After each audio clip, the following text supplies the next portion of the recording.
அனைவருக்கும் வணக்கம். இந்த பதிவில் முருகன் வழிபாடு செய்யும் பக்தர்கள் அனைவருமே பார்க்க வேண்டிய முக்கியமான பதிவு. முருகன் நம் இல்லத்தில் தினம் தினம் இருக்க வேண்டும், அனுதினமும் நம்ம கூடயே இருக்க வேண்டும். அப்படி என்றால் இந்த விஷயங்கள் நீங்கள் கடைபிடித்தாலே போதும். முருகன் எப்போதுமே உங்கள் இல்லத்தில் இருப்பார்கள். நீங்கள் பூஜை செய்யாட்டா கூட முருகன் உங்கள் கூட தான் இருப்பாங்க. என்ன நம்ம கடைபிடிக்க வேண்டும் அப்படிங்கிறத பார்க்கலாம். தினமும் செய்ய வேண்டியது என்ன அப்படிங்கிறதையும் பார்க்கலாம். உங்ககிட்ட முருகனுடைய சிலையோ, முருகனுடைய படமோ, முருகனுடைய வேல் இருக்குது அப்படின்னா, தினமும் காலை மாலை இரு வேளையும் விளக்கேற்றி வைத்து வழிபாடு செய்வது மிகவும் சிறப்பானது. முதலாவதாக, உங்களால் தினமும் விளக்கு ஏற்றி வைத்து வழிபாடு செய்ய முடியல அப்படி இருந்தாலும், நீங்கள் காலை எழுந்திரிக்கும் போதும் சரி, தூங்கும் போதும் சரி, முருகனை நினைத்து கொண்டே இருந்தீங்க அப்படின்னா உங்களுக்கு முருகன் அருள் பரிபூர்ணமாக இருக்கும். நம்ம பூஜை செய்ய முடியாதவர்கள் கூட அனுதினமும் முருகனுடைய நாமத்தை நம்ம சொல்லிக்கொண்டே இருக்கணும். எழுந்திரிக்கும் போதும் முருகா, தூங்கும் போதும் முருகா சொல்லணும். அதை விட மிக மிக முக்கியமானது என்ன அப்படின்னா, முருகனுக்கு நன்றி சொல்லி பழகிக்கொள்ளணும். ஏதாவது நமக்கு நல்ல விஷயங்கள் நடக்கின்றது, ஏதாவது ஒரு மகிழ்ச்சியான தருணங்கள் நம்மளுடைய இல்லத்தில் இருக்கின்றது, ஏதாவது ஒன்று சந்தோஷமாக நம்ம சிரிக்கிற அளவுக்கு ஏதாவது ஒன்று நடக்குது அப்படின்னா முருகனுக்கு நம்ம நன்றி சொல்லி பழகணும். எனக்கு இந்த மாதிரி மகிழ்ச்சியை கொடுத்ததுக்கு முதல்ல நன்றி முருகான்னு சொல்லி பழகுனீங்க அப்படின்னா உங்களுக்கு மென்மேலும் பார்த்தீங்கன்னா உங்கள் வாழ்க்கையில் இன்பங்களும் மகிழ்ச்சியும் முருகன் கொடுத்து கொண்டே இருப்பார். அதே போல் ஏதாவது ஒரு கவலைகள் இருக்குது, ஏதாவது வருத்தங்கள் வருகின்றது அப்படின்னா கூட உங்களுடைய நம்பிக்கையை இழக்கவே கூடாது. முருகன் பக்தர்கள் உங்கள் நம்பிக்கையை இழக்கக்கூடாது. முருகன் அனுமதி இல்லாமல் எதுவுமே நமக்கு நடக்காது அப்படிங்கிறத நீங்கள் உங்கள் மனசில் வச்சுக்கிடணும். எப்போதுமே மனசை தைரியமாக நீங்கள் வச்சுக்கிடணும். முருகன் அனுமதியோடு தான் எனக்கு நல்லதும் நடக்குது அப்படிங்கிறத நீங்கள் எப்போதுமே நினச்சிக்கிடணும். அதே போல் சின்ன சின்ன கவலைகள், சின்ன சின்ன வருத்தங்கள், சின்ன சின்ன பிரச்சனைகள் அப்படிங்கிறது வருதுனாலும் முருகனோட ஆசையினால தான் நமக்கு வருகின்றது, முருகனுடைய சோதனையால் தான் நமக்கு வருது அப்படிங்கிறதையும் நீங்கள் நினைத்து கொண்டு அதை சரி பண்ணுறதுக்கான முயற்சிகள் எடுக்கணும். எப்போதும் நம்ம முருகன் நல்லது கொடுக்கறது எப்படி நம்ம சந்தோஷமாக ஏற்றுக்கொள்கிறோமோ அதே போல் சின்ன சின்ன கவலைகளும் நம்ம ஏற்றுக்கொண்டு நம்ம வாழணும். அப்படி வாழ்ந்தால் மட்டும்தான் நம்மளுடைய பக்தி மிகவும் உண்மையாக இருக்கும். எல்லோருமே கடவுளை வழிபாடு செய்யும்போது நினைக்கிறது என்ன அப்படின்னா, நம்ம நல்லா சுவாமி கும்பிட்றோம், நல்லா பூஜை பண்ணுறோம், நமக்கு நல்லது மட்டும்தான் நடக்கும், நல்லது மட்டும் நமக்கு நடந்துகிட்டே இருக்கணும், வாழ்க்கையில் வெற்றி இருந்துக்கிட்டே இருக்கணும், நம்ம நல்ல பணக்காரனாக இருக்கணும், கோடீஸ்வரனாக இருக்கணும், இந்த எண்ணங்கள் மட்டும்தான் எல்லோருடைய மனதில் இருக்குமே தவிர இந்த எண்ணங்கள் வராது. நமக்கு எல்லாமே முருகன் தான். முருகன் நன்மைகளை கொடுக்கும்போது ஏற்றுக்கொள்ள வேண்டும். அதே மாதிரி கவலைகள் இருந்தாலும் அதை ஏற்றுக்கொண்டு அதை சரி செய்ய நம்ம முயற்சி செய்ய வேண்டும் அப்படிங்கிற எண்ணம் அந்தளவுக்கு யாருக்கும் வர்றது கிடையாது. நம்ம சுவாமி கும்பிட்றோம் அப்படின்னு ஏதாவது ஒன்று நடந்துச்சு அப்படின்னா ஒரே நம்ம மனசில் எப்படி இருக்கும் அப்படின்னா, நம்ம இப்படி சாமி கும்பிட்டோமே, நீ எங்களை இப்படி ஆக்கிட்டேயே, நான் இனிமேல் உன்னை கும்பிட மாட்டேன், உன்னை வழிபாடு செய்ய மாட்டேன், உனக்கு விளக்கேற்றி வைக்க மாட்டேன் அப்படிங்கிற எண்ணத்துக்குள்ளே போகவே கூடாது. எல்லாமே கடவுளுக்கு தெரியும் இல்லையா? நீங்கள் கடவுளுடைய பக்தராக இருக்கிறீங்க அப்படின்னா கடவுளுக்கு எல்லாமே தெரியும். முருகனை ஒவ்வொன்றுமே நமக்கு என்ன நடக்குது, எது நடக்குதுன்னு முருகனுக்கு தெரியும். நமக்கு தெரியறதை விட முருகனுக்கு தான் எல்லாமே தெரியும். அதனால் நீங்கள் உங்களுக்கு எது நடந்தாலும் முருகனோட அருளால் தான் நடக்கும். அதனால் நமக்கு எதுனா ஒன்று நடந்துச்சு அப்படின்னா, நான் இனிமேல் விளக்கே ஏற்ற மாட்டேன், இனிமேல் சுவாமியே கும்பிட மாட்டேன் அப்படிங்கிற எண்ணத்துக்குள்ளே நம்ம போகவே கூடாது.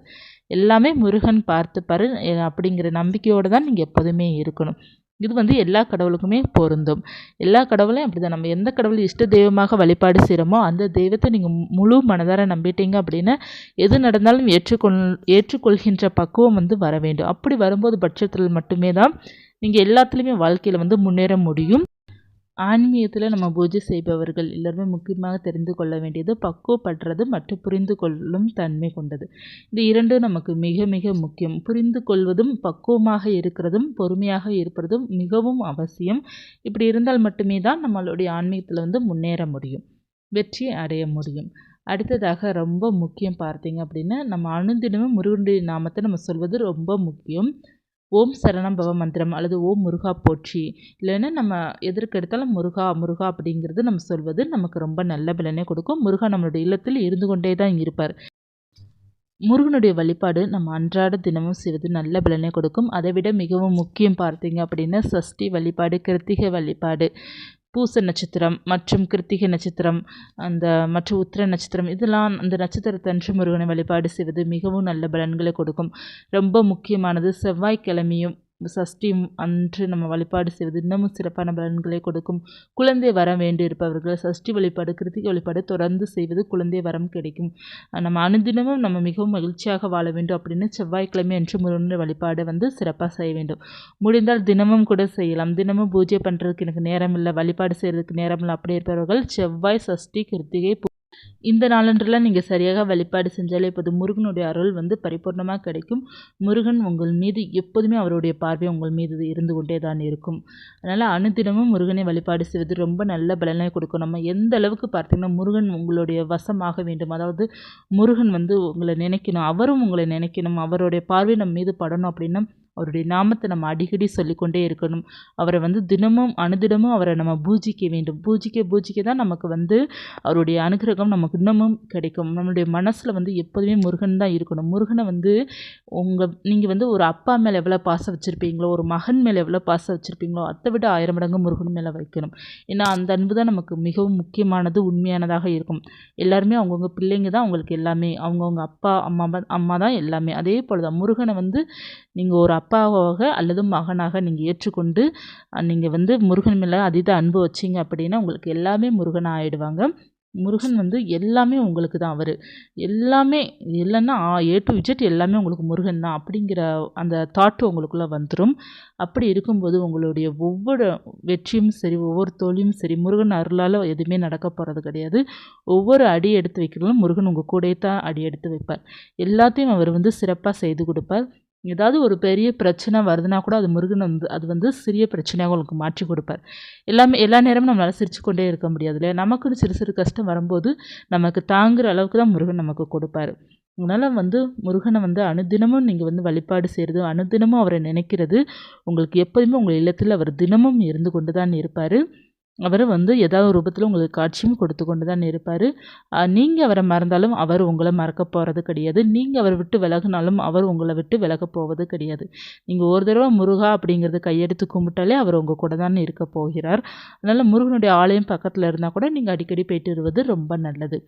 முருகனுக்கு வந்து ரொம்ப பிடிச்சது பார்த்தீங்க அப்படின்னா தேன், தினை மாவு, செவ்வரளிப்பூ, சந்தனம், விபூதி இது போன்றதெல்லாம் முருகன் வந்து அதிகமாக பிடிக்கும் அப்படிங்கிறது இருக்கின்றது. அதனால் உங்களால் முடிந்தளவுக்கு வந்து முருகனுக்கு ஒரு தீபம் ஏற்றி வைத்துட்டு நீங்கள் தேனோ அல்லது கல்கண்டோ ஏதாவது ஒன்று நைவேத்தியமாக வைத்துட்டு வந்தீங்க அப்படின்னா முருகனுடைய ஆசை உங்களுக்கு 100% கட்டாயமாக கிடைக்கும். அவருடைய ஆசை இருக்கும் பட்சத்தில் நம்ம எதை வேண்டுமானாலும் சாதிக்க முடியும். ஒருவேளை இப்போ நீங்கள் வந்து முருகனை நன்றாக வழிபாடு செய்கிறீங்க, ரொம்ப தினமும் நல்லா வழிபாடு செய்கிறீங்க, ஆனால் உங்கள் வேண்டுதல் வந்துட்டு நிறைவேறவே மாட்டேங்குது அப்படி உங்களுடைய மனசில் இருக்குது அப்படின்னா நீங்கள் வந்து கவலையே பட தேவை கிடையாது. உங்களுக்கு எந்த நேரம் நடக்கணுமோ அது சரியான நேரத்தில் வந்து முருகன் அதை வந்து உங்களுக்கு நடத்தி வைப்பார். என்னுடைய வேண்டுதல் நடக்கவே மாட்டேங்குது, நான் முருகனை இப்படிலாம் வழிபாடு செய்கிறேன் ஆனால் நடக்க மாட்டேங்குது அப்படிங்கிறத வந்து நீங்கள் நினச்சி கவலைப்பட தேவையில்லை. முருகனை வந்து வெறுக்கவும் தேவையில்லை. நிறைய பேர் அப்படி தான் செய்வாங்க. முருகனுக்கு வந்து ஏதாவது ஒரு பூஜை தொடர்ந்து பண்ணிகிட்டே இருப்பாங்க. அது நடக்கலை அப்படின்னா அதற்கப்புறம் வந்து முருகனை வழிபாடு செய்கிறதை நிப்பாட்டிடுவாங்க. அப்படி மட்டும் செய்யவே கூடாது. ஒருவேளை நீங்கள் பூஜை செய்தும் அந்த வேண்டுதல் உங்களுக்கு நடக்கலை அப்படின்னா அது வந்து உங்களுக்கு வந்து நிரந்தர சந்தோஷம் கிடையாது. அது நினச்சது நீங்கள் உங்களுக்கு கொடுக்குறாரு அப்படின்னா அது நிரந்தரமாக அந்த சந்தோஷம் இருந்திருக்காது. உங்களுக்கு நிரந்தரமாக அந்த சந்தோஷம் அமைய வேண்டும் அப்படிங்கிறதுனால அது கொஞ்சம் அதே தான் நடக்கும், ஆனால் கொஞ்சம் லேட்டாக நடக்கும். உங்களுக்கு அந்த சந்தோஷம் உங்களுக்கு நிலைத்து இருக்கும். அது அப்படி தானே முருகன் செய்வாரே தவிர நமக்கு வந்து ஒன்று நினச்ச உடனே நடக்கலை அப்படின்னா நம்ம வந்து அதுக்கு கவலைப்பட தேவையில்லை. முருகன் எப்போதுமே அவருக்கான செய்கிற பூஜை வந்து என்றைக்கு இருந்தாலும் அந்த பூஜைக்கான பலன் உங்களுக்கு கிடைக்கும். இப்போ நீங்கள் செவ்வாய்க்கிழமை பூஜை பண்ணுறீங்களா, உங்களுக்கு இப்போ கிடைக்கட்டால் கூட அது வந்து 1 வருடமோ 2 வருடமோ கழித்து அதற்கு வந்து இந்த சொல்லுவாங்களே வட்டி முதலும் கிடைக்கும் சொல்லுவாங்க பார்த்தீங்களா, அந்த மாதிரி தான் முருகன் வந்து அந்தளவுக்கு நமக்கு செய்வார். அவருக்கு எப்போதும் நமக்கு என்ன வேண்டுமோ அது கரெக்டாக அவர் கொடுப்பாரு. அதனால் வந்து நீங்கள் ஒரு பூஜை செய்கிறீங்க நடக்கலைன்னு நினச்சிட்டு இருக்காதீங்க. கடமை செய் பலனை எதிர்பார்க்காதே சொல்லுவாங்க. அதே போல் உங்கள் அன்பு முக்கியம். உங்களுடைய அன்பு வந்து உண்மை அப்படின்னா நீங்கள் அவருக்கு வந்து வழிபாடு நீங்கள் சரியாக செய்துட்டே வாங்க, அது நிச்சயமாக அதற்கான பலன் கிடைக்கும் உங்களுக்கு. என்றைக்குமே எந்த ஒரு கடவுளுக்குமே நம்ம செய்கின்ற பூஜையோ எதுவுமே நமக்கு வீணாகாது. விளக்கேற்றி வைக்கிற வீடு எப்படியும் வீணாகும் சொல்லுவாங்களோ அதே போல் நம்ம செய்கின்ற ஒவ்வொரு வழிபாடும் ஒவ்வொரு பூஜையும் என்றைக்குமே வீணாகாது. அதற்கான பலன் நமக்கு கடவுள் நிச்சயமாக கொடுப்பார். நம்மளை கைவிடவே மாட்டார். ஒரு இக்கட்டான சூழ்நிலையை கை கொடுத்து காப்பாற்றுவது கடவுள் மட்டும்தான். நமக்கு யாராவது ஒருத்தர் மூலமாக கூட நமக்கு கடவுள் வந்து உதவி செய்வார். அதனால் கடவுளை எப்போதுமே நம்ம வெறுக்கக்கூடாது. கடவுளை எப்போதுமே முழு நம்பிக்கையுடன் அன்போடு நம்ம வழிபடணும். செய்யணும். எப்போதுமே அவங்கள சரணாகதி அடைந்து வழிபாடு செய்யணும். நீ தான் எனக்கு எல்லாமே முருகா அப்படிங்கிறத சரணாகதி அடைந்து எனக்கு என்ன நடந்தாலும் நீயே பார்த்துக்கோ அப்படிங்கிறத நம்ம வந்து நம்பி வழிபாடு செய்யும்போது முருகன் எல்லாத்தையும் நம்மளை வந்து ஒரு குழந்தைய போல் நம்மளை பார்த்துப்பார். இதுதான் உண்மை. முருகனை வழிபாடு செய்கிறவங்கள இது நீங்கள் நிச்சயமாக ஃபாலோ பண்ணீங்க அப்படின்னா கட்டாயமாக முருகன் வந்து தினமும் உங்கள் இல்லத்தில் இருப்பார். முருகா அப்படி சொன்னாலே நம்மக்கிட்ட ஓடி ஓடி வந்துடுவார். அப்படிப்பட்ட சக்தி வாய்ந்த இந்த மந்திரத்தை வந்து நீங்கள் அடிக்கடி சொல்லிக்கிட்டே இருந்தாலே போதும். முருகன் எப்போதுமே உங்கள் கூட இருப்பார். நீங்கள் பூஜை செய்யட்டால் கூட பரவாயில்லைங்க. முருகா சரவணபவா அப்படிங்கிற மந்திரத்தை அடிக்கடி சொல்லிகிட்டே இருங்க. முருகன் எப்போதுமே எல்லா நிமிடமும் உங்கள் கூட தான் இருப்பார். சரவணன் இருக்கும்போது நமக்கு பயமே தேவை கிடையாது. வாழ்க்கையில் எல்லாமே நமக்கு வெற்றி தான் இருக்கும். வேல் இருக்கும்போதும் சரி, மயில் இருக்கும்போதும் சரி, முருகன் இருக்கும்போதும் சரி, நம்ம வாழ்க்கையில் எதை நினச்சும் எதற்காகவும் நம்ம பயப்பட தேவை கிடையாது. எல்லாமே நம்ம வாழ்க்கையில் வெற்றி, சந்தோஷம், மகிழ்ச்சி அனைத்தையும் நமக்கு வந்து முருகன் கொடுத்தே தீருவார். எப்போதுமே உங்கள் பக்தியில் நீங்கள் உண்மையாக இருங்க. இந்த பதிவு உங்களுக்கு உபயோகமாக இருக்கும்னு நினைக்கிறேன். இருந்துச்சுன்னா லைக் பண்ணிக்கோங்க. இது போன்ற ஆன்மீக தகவல், முருகன் பற்றிய தகவல், பூஜை தகவல் தெரிந்து கொள்ளணும் அப்படின்னா சேனலை சப்ஸ்கிரைப் பண்ணி வச்சுக்கோங்க. நம்ம தொடர்ந்து பார்க்கலாம். நன்றி.